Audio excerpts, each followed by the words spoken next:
నమస్కారం. ఘంటారావానికి స్వాగతం. ముందుగా ప్రధాన అంశాలు.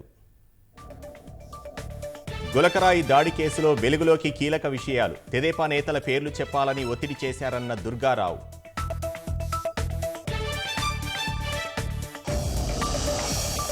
తెలుగుదేశం నేతలకు బీఫారాలు అందజేసిన చంద్రబాబు. 5 అసెంబ్లీ స్థానాల్లో అభ్యర్థుల మార్పు.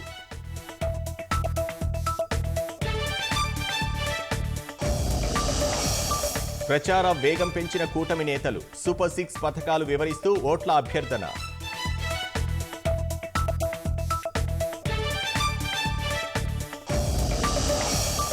చెరకు రైతుల నోట్లో మట్టి కొట్టిన జగన్. పరిశ్రమలను పునరుద్ధరిస్తామని చెప్పి విక్రయానికి చర్యలు.